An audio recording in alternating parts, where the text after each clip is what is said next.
The Honourable Taylor Martin.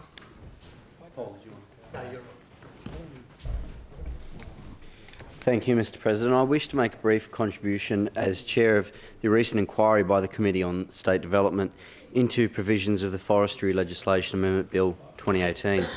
The Forestry Legislation Amendment Bill 2018 is the first bill to be referred from the Legislative Council's Trial Selection of Bills Committee. The inquiry received a number of submissions and held a hearing on Friday the 1st of June. The committee found that the bill will create a more robust framework for regulating the native forestry industry on both public and private land in New South Wales. And, Mr President, it does this by streamlining the regulation of the native forestry industry that will balance the economic benefits with community expectations in a way that's credible, efficient and enforceable. One particular issue that arose during the inquiry is the public consultation provisions contained in the bill. Proposed Section 60ZU requires public consultation on proposed private native forestry codes of practice.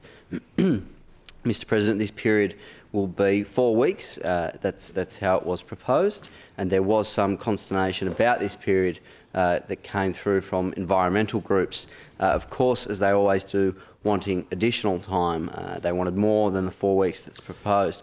Ultimately, I agree that the increase to a 4-week timeframe is acceptable, comparative to what is currently in place. Schedule 2, clauses 8 through to 16, updates the provisions requiring public consultation regarding the making and amendment of forest agreements relating to public forestry and the periodic review of those agreements and integrated forestry operations approvals.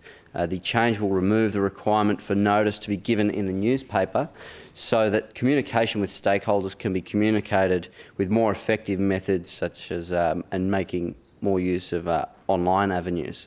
This is simply an update to reflect the times that we live in.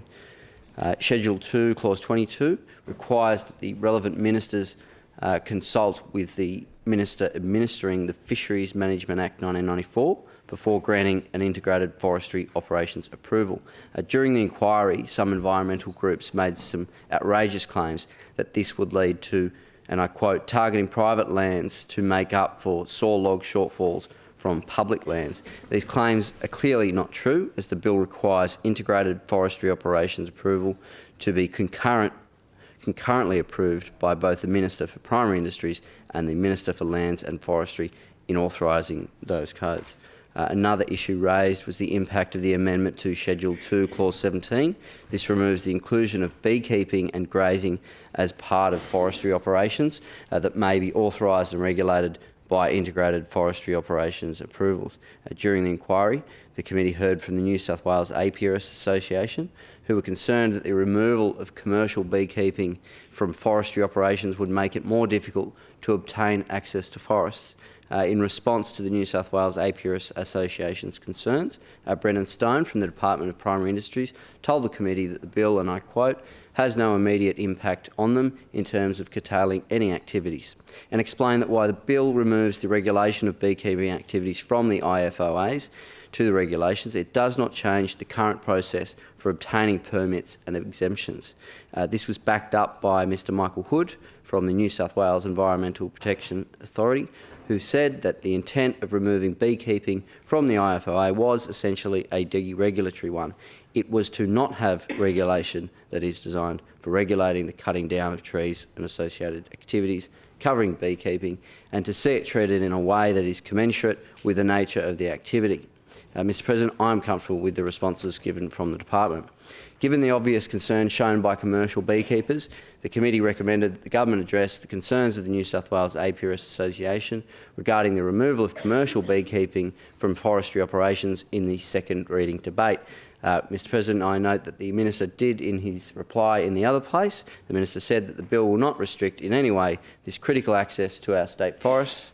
and if I can quote the Minister's second reading speech, permits for beekeepers currently are issued under specific provisions in the Forestry Act that are not subject to review or change under the bill.